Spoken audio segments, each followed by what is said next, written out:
Perkenalkan, nama saya Yeti Melina Syagian dari kelas C02, mahasiswa Universitas Maritim Raja Ali Haji. Baiklah, untuk video pembahasan kali ini, di sini saya akan membahas tentang landasan neurologis bahasa. Menurut Abdul Chair tahun 2002, halaman 30, bahasa adalah alat verbal yang digunakan untuk berkomunikasi. Perkembangan bahasa manusia sangat berkaitan erat dengan perkembangan biologi.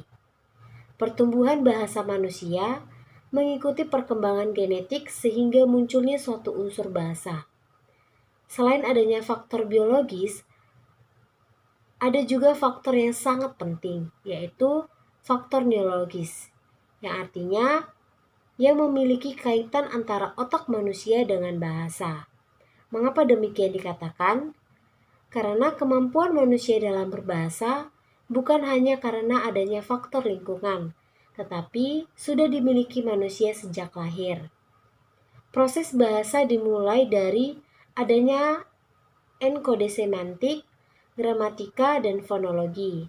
Kemudian akan dilanjutkan dengan proses dekode fonologi, gramatikal, dan semantik. Kemudian, otak manusia dibagi menjadi 4 bagian.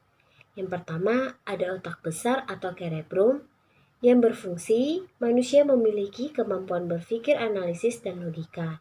Yang kedua, ada otak kecil atau cerebellum, yang berfungsi dapat mengatur sikap atau posisi tubuh, yang dapat mengontrol keseimbangan, koordinasi otot, dan gerak-gerik tubuh.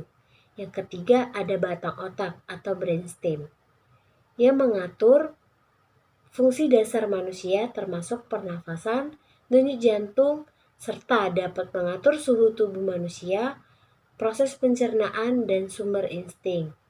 Yang keempat, itu ada sistem limbik yang menghasilkan perasaan, mengatur produksi hormon, serta memelihara homeostasi pada tubuh manusia. Selanjutnya, hubungan otak dengan bahasa.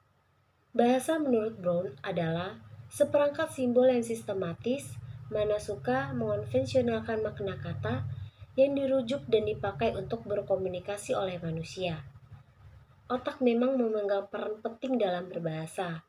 Telah diutarakan bahwa saraf dalam otak berkaitan dengan fungsi berbahasa, baik secara lisan maupun tulisan. Makna itu telah dibuktikan bahwa bagi manusia yang telah mengalami kerusakan otak atau kecelakaan pada bagian kepala, akan terdapat gangguan dalam berbahasa, dikarenakan saraf dan otak sangat berkaitan dengan fungsi berbahasa. Kemudian, perkembangan bahasa pada anak.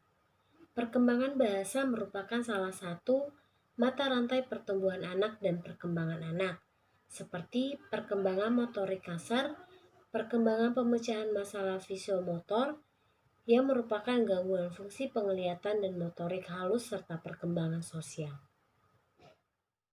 Selanjutnya, ada perbedaan otak wanita dan otak pria. Menurut Chair tahun 2009 halaman 134, wanita memiliki keunggulan pada otaknya. Yang pertama, otak wanita lebih seimbang, di mana penggunaan otak kiri dan kanan secara serentak membuat manusia lebih dewasa dan lebih lincah dalam soal verbal dibandingkan dengan otak pria. Yang kedua, otak wanita lebih tajam dibandingkan otak pria. Dan yang ketiga, lebih awet dan selektif, di mana otak pria lebih cepat mengerut daripada otak wanita. Baiklah, demikian dari pembahasan video kali ini. Jikalau ada kekurangan kata atau penyampaian, saya mohon maaf. Saya akhiri. Terima kasih.